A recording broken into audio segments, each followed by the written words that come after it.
Hola, hello, I am Pepe the King Prono Guy. Oh, that's so f***ing cool. And that's how we completely destroy a powerboard on a Leader 120. Nice. Hey everybody, and welcome to the channel. Today we're going to go ahead and check out the latest ButterFlight 10.4.0 release candidate 1 configurator that came out, I believe, 2 days ago. Should have been on it a little quicker, but I was out getting a consultation for my next arm sleeve tattoo, so I kind of missed it. But here we are today looking at what's changed. Now, first thing you want to do is come in. You'll get that message if you fire up your configurators. Can tell you new versions out. You can click the link that it has right there, the button. It's going to take you to this page right here. On this page, you're going to have whichever versions you may be using, be it Mac, Linux, AMD, 64-bit, 32-bit, Windows. And you go ahead and you make the download, which I've already done, and you install it. Again, nothing to fear in the install. These guys don't put any advertising, anything like that. Safe download, safe to load on your machine. Once that's downloaded and set up, it'll take you straight into it. First, let's go ahead and look at the features being tested right now. This particular build is considered highly experimental. They note that here. What we have is we have the IMU Cordonon V4. I don't know what that is, guys. Be honest with you, there is lots about this I do know, and there's lots about this I don't know things about, because there's a lot going on in a piece of software like this. I don't know what this is. If you know what this is, please feel free to comment below and let the other guys know what this is. We'd love to hear. They've also added back the D term on the yaw. GPS instead of mag heading calculations are being used in this particular test. They added a gyro stage 2 filter type, and that's going to be in the filters tab if you go there and you are in expert mode. And they also have IMUF 105 RC3. Again, no idea what that is. None. I have no clue. So if you do, please comment below. I'd appreciate it very much, and so will the guys who do follow these updates. Again, I'm going to try to make these videos as brief as possible. Not a lot's going to change in these changes. Devs have a tendency to do things staging-wise. You know, they're staging everything. They don't want to release like 20 updates in one blast, because they might make 40 problems for themselves. So everything needs to be done. You know, a lot of releases, you see that in every piece of software. You know, 4.1.3. Just it's all releases, all being done because everything needs to be done slowly and systematically in order to make sure that they don't break more things trying to fix things. And the less you add in a merge like this, the less things you have to troubleshoot. So keep that in mind. Don't be disappointed when you see these and they're not huge. Again, come here, watch, you know, get a quick brief, move on, load it, don't load it, wait for the next one. You know, that's completely up to you. So just to interject something here, guys, while we're in here, when the last release came out, the 10.3, I did have a fellow write me, and always feel free to write me, ask me any questions. I might not know the answers, but I'm actually pretty damn good at finding answers in what I do. So a fellow asked me and said, hey, look, you know, ever since this update, like, I can't stick arm anymore. You know, it's something I liked and I use, and I can't do it. Do you have any idea why? So I think within a day or two, I found the answer for him. And what happened was, you had to dig a little bit deep in these notes on one of the pushes to see what merge request had that particular change in it. And what I found was that they had set, and are going to set and leave, from what I could tell, the stick arming to off by default. So to use it, you need to go in CLI, and you need to, I'm going to put it up here. Hopefully you guys can see this, but what it is it's set use underscore stick underscore arming. If you put that into the CLI and then type in save, Well, put that in, press enter, type save, press enter, and you will reactivate stick arming. I mean, sometimes it's worth coming back to these videos because if I do get questions, I'm questioned on that video, and I'll answer on that video, and maybe you can get some useful information there. But some more information they have in there is just a little bit more detail about what that stuff is going on in there, and that the yaw term gain is set to 8, which is conservative and should be safe, and please be careful when tuning it. GPS heading calculations only affect the RTH arrow. You can read these things. This page is going to come up for you when you click that button, but they're all minor. Now I want to show you another place where you can either sort of get ahead of the curve on what's going on, and or see things maybe that aren't put here. So in GitHub, if you're not familiar with it, if you click right here, you're going to get a laundry list of that was just, sorry, I went kind of quick on that. That's just clicking the name. That's going to bring you into a file directory list, sort of like you would see if you're on Windows or anything else. In this list, you're going to see a changelog.html. If you click that, this is the development team's running changelog, basically a Word doc, briefly discussing what's being changed in all these versions, right? Sometimes everything's in there, sometimes not everything's in there. Sometimes there's things in here that aren't mentioned like they had on the previous page.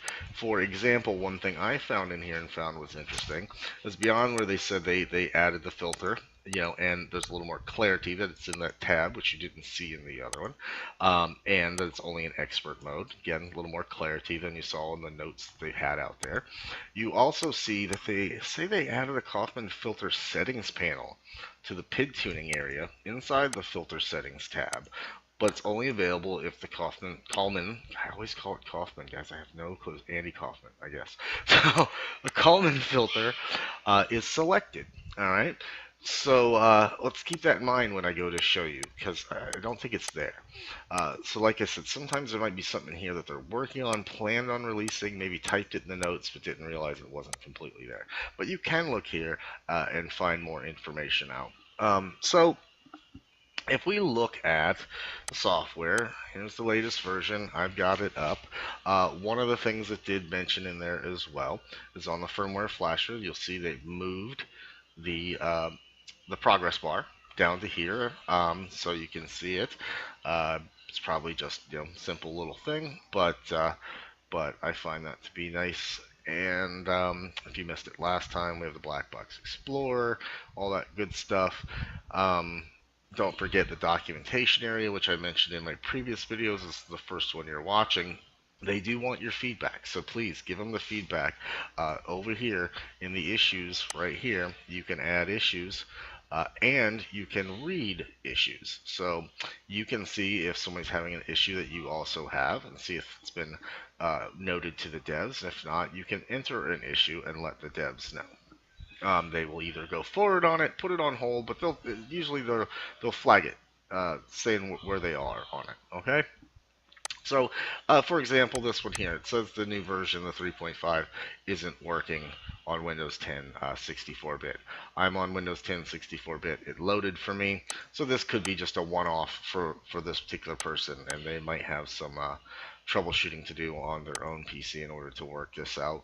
But as you can see, as you go down here, some folks think D-Shot's not working. So sometimes it's important to go in here and leave your notes here. So if you're having problems with D-Shot not working also on this, put a note in here. Let the guys know. It's important for them to know so that they can work on it. And if you have any details, you can see this person's put some details in there about what they're running and so on, maybe how they did it and so on. As much detail as possible is usually really helpful for a developer to help figure it out. And I'm talking, I get it all the time in my business. It's, yeah, this doesn't work. It looks wonky. I can't do anything with that information. I need to know, so what board is it that you're supposedly having problems on? What are you on D-Shot? Sorry, what are you on BL Heli? What version are you on? For me, they don't tell me what browser they're even looking at when we're talking about website issues. So make sure you give them as much information as possible. That'll be super helpful to the developers to help get your problems resolved. So let's move on, take a look at it. Again, trying to keep these brief. So I need to plug in a quad, guys. Sorry, 1 second. Let's plug us in something. Alright, so plugged in, we got a support, we're going in. All the other areas, no changes, right? So we won't even bother to click those. I don't need to show you anything in there. Our changes, other than that firmware flasher, progress bar being moved, are in the PID tuning tab. So what we got inside of here, from what I can tell, everything new is going to be over in here in our filters tab. Once again, it said put it in expert mode, so put it in expert mode, and you're going to see the stage 2 filter area right here, where you can then select the fast Kalman filter. When we looked in the changelog, we saw that they say they've added the Kalman filter settings panel to the PID tuning area inside the filter settings tab, only if the Kalman filter is on, right? So looking at ours, we're in the filter section. We've set it on. I don't see any panel. So maybe they didn't do it, is all I'm thinking. So maybe they didn't do it. So like I mentioned, I don't know. If you see something that I'm missing, guys, like, because I'm trying to make the video decently quick for y'all, if you're seeing something, tell me. But I don't see it. So anyway, let me know if you see it. Please put it in the notes below. But these are our changes for the moment. I would expect probably another release drop fairly quick to fix a few things. One bug I found I want to show y'all is if you leave this and go to another tab and you go back into PID tuning and you go back in the filter settings. Even though I'm in expert mode, note our second filter drop down is gone. So if you quickly undo and redo expert mode, it's there. So this is just a little bug in the UI. I'll send them a little note about that and see if they want to fix it. So that's what we got, guys. In a nutshell, not a lot. As I mentioned, not going to be a lot in every change. It's going to be probably minimal. But we're getting there. We're getting there, slow and surely. So again, if you're new to the channel, we do giveaways here at least once a month. I'm trying to do it more often. Look in your upper right-hand corner right now, and you will see a link to the video for this month's giveaway. And when you're doing, when you're going to any of the giveaway videos, read the rules. Very important to read the rules. One comment on that video, the giveaway video, because I'm going to use a random comment picker, and if you have multiple comments in that particular one, you're disqualified. Secondly, can't subscribe, enter the contest, and unsubscribe. If you read the rules, I'm going to be looking to see if you have me in your subscribe to area at the bottom of your login. I'm sorry, in the bottom of your profile. Now, I have in the rules a link to tell you how to put that on, so people like myself or other people doing giveaways can see it. You can, on the day of the giveaways that I do, I usually do the random picking, usually about 7 p.m. Eastern time. But it may be between 7 and 8, depending on my workload, if I'm trying to wrap something up. So, if you only want to turn it on for that, 3-hour chunk on giveaway picking day is the 15th, unless otherwise stated in the video, just turn it on for that period of time so I can verify you're a subscriber, because I won't be giving these giveaways to non-subscribers. It's not fair to my subscriber base that is, yes, not huge. It's not 118,000 people, but these guys have been with me, and I want to give my giveaways to my subscribers. So on that note, please like, subscribe, click the bell, hype train me if you can, anywhere you're at, social networking, Stu's got 118,000 people. I cannot fathom how I can't have a couple thousand people out of that when I'm putting out. Last month I put out 15 videos in 30 days. So that's a video every 2 days. So I'm dropping the content. I'm always willing to hear what you want, what you don't want in the content. If you want to see me doing more toy grade quads with, with using your cell phone for the FPV. Line of sights, long range. I have all this stuff, and if you're interested in me giving away more than just what would be considered racing quads or freestyle quads that you need all the FPV stuff, if you want to see me give away toy grades, if you want to see me give away, line of sight ones, please let me know in the comments here. I'm honestly here to give back to the community. I really don't know what else to say other than that. So I'm here to give it back, guys. So just tell me what you want. Tell me what you need. Always feel free to ask me questions. I will find answers for you. Um, yeah. So thanks a lot. Happy flying, and have a good one.